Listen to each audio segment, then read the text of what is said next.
Watching News at Prime, let's get into another important discussion. Section 27 is taking the South African Council of Educators to the Supreme Court of Appeal.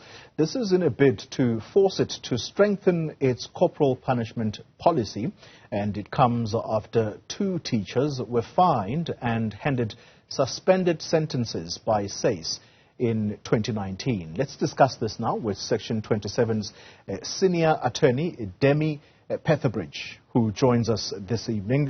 Demi, good evening to you and thank you for your time. So, corporal punishment has long been abolished in South Africa, yet it still persists in some schools as per your application now to the Supreme Court of Appeal. Let's understand first why you think it is that this matter continues. It's a very interesting question because, as you said, the ban on corporal punishment has been expressly stated in the South African Schools Act since 1996. Our Constitutional Court has confirmed this. So I don't think this is a matter of teachers or the public not being aware of the law. I think it's because there is quite a bit of societal approval of this form of discipline. And I think in a case like this, there's not enough to enforce this ban. You know, in this particular case, our teachers were given a 10,000 Rand fine, in effect. And what it says is if you inflict corporal punishment and you hurt a child, well, it's relatively cheap. If you can afford to pay the fine, you can do it. So I think there's not enough to enforce this ban. And then I think that our teachers are perhaps not properly equipped. In these 2 cases, we know the teachers had said they were stressed, they were feeling overwhelmed. And it's a pity that their default mechanism was to hit a child, which means that they don't have the tools perhaps to respond in a different way. So I think there are a number of things that need to be addressed before we start seeing change.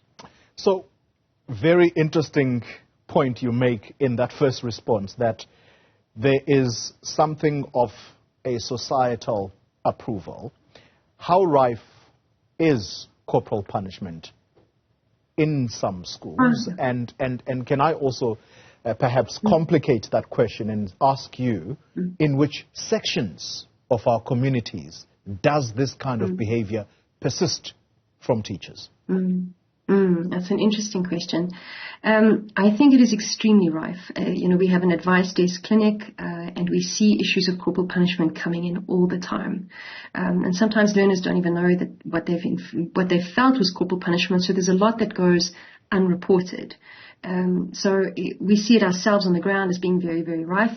We know in SACE's, the South African Council of Educators, on annual reports, they talk about corporal punishment and disciplining teachers and educators for the crime of corporal punishment as being in one of the top 3 problem areas of teacher misconduct. So even this investigative body is complaining that corporal punishment is rife. Statistics SA had also brought out very interesting data last year, indicating that about 1 million children had been exposed to violence and 84% of them had experienced corporal punishment. So we know that this is rife. In terms of your question on where we're seeing this, it's very interesting because I think it's across the board. It's across the board. We have seen, for example, in more rural provinces where we've heard parents say to principals, please discipline our child however you see fit. But we've also seen that in provinces like Gauteng. So I think it's a national attitude that needs changing. And so you want SACE, the South African Council of Educators, to revise its sanctions policy in order to include what you are calling the rehabilitative sanctions, such as anger management. So here's my question.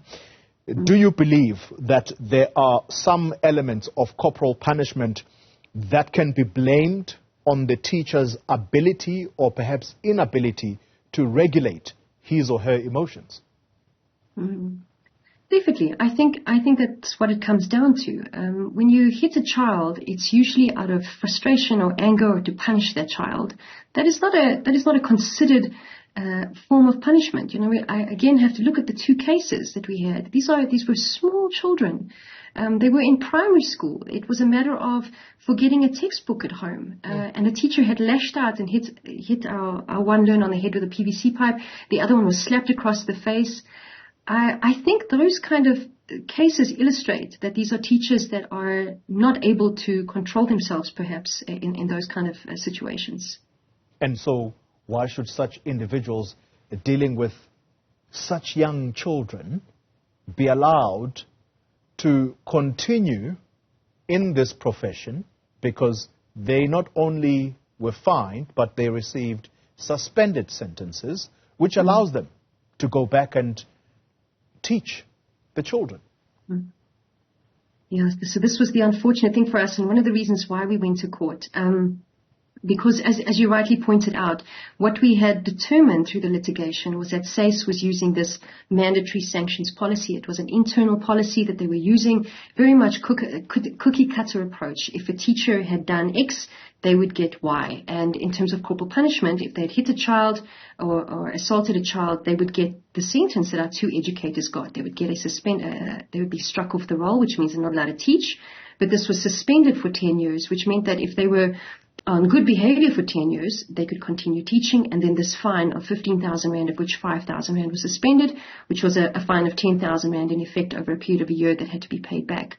And so they were doing this without considering any of the circumstances, whether the teacher was a repeat offender, whether the corporal punishment was severe. You know, with one of our cases, the one learner had ended up in hospital, and the teacher had gone to hospital and threatened him. And that same teacher had inflicted corporal punishment on another learner at the same time, you know, as when she hit the first child. So, and got exactly the same sentence as the teacher who had just slapped the little girl across the face. So we realized that there was just no consideration to the facts and the circumstances, and also what teachers need to be better teachers. You know, not all teachers need to be removed from the classroom. They just need to be equipped. And that is why we're asking for things like anger management. And what we had asked the court, and this was when we went first to the High Court about 2 years back, we said, we need SACE to revise its policy. We want a child-centered approach. We need the best interests of the child to be one of the determining things. You know, how does a child feel about being in a class again with a teacher like this? Is it in the child's best interest that the teacher comes back again? And by a child-centered approach, what we saw was that the parents and the child weren't even consulted during the disciplinary process with these teachers, even though they were very well placed to talk about, you know, what had happened. They weren't consulted on the sanctions. And so we want SACE to start considering the views of the parents and the children when sanctioning teachers. We also want really serious situations of assault in those cases, we want teachers to be struck off the roll immediately. We don't even want to give them scope to be back in the classroom. And then lastly, we wanted these rehabilitative measures like anger management, but also like training on positive discipline, so just alternative forms of discipline. So we really want SACE to start rethinking about how sanctioning happens, you know, to help the learner and to help the teacher. It's not just about asking for harsher sanctions. We just want more appropriate sanctions. Let's conclude the conversation then on the element of serious assault cases. Those are clear dismissals you are calling for.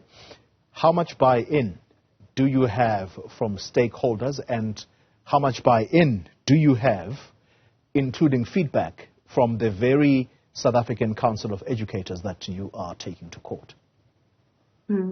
So what was interesting is when we went to the High Court had agreed with us that the mandatory sanctions policy needed to be revised. What we were also calling for at the High Court is that these two cases of the educators, that they actually be sent back to SACE to be reconsidered. And SACE had pushed back on revising their mandatory sanctions policy. So the High Court had agreed with us, but SACE had not. And that was one of the issues we had to tackle on appeal. Just before the court case, SACE had actually abandoned their resistance to this particular demand. So it looks like they are going to start revising their mandatory sanctions policy. So that in itself is really a victory. What we're waiting for now is just to hear what the court thinks of our submission that these two teachers, that their cases must be reheard at SACE. So it means that there is buy-in. I think SACE, to their credit, has recognized that things need to change. I think it was encouraging that the High Court had agreed with us, but to see SACE take that step just before the hearing was also quite encouraging. So I think we will see that change taking place. Demi Petherbridge, let me thank you very much for your time. Thanks so much. Attorney. Thank you. Thanks indeed for your time. Senior attorney at the organization Section 27.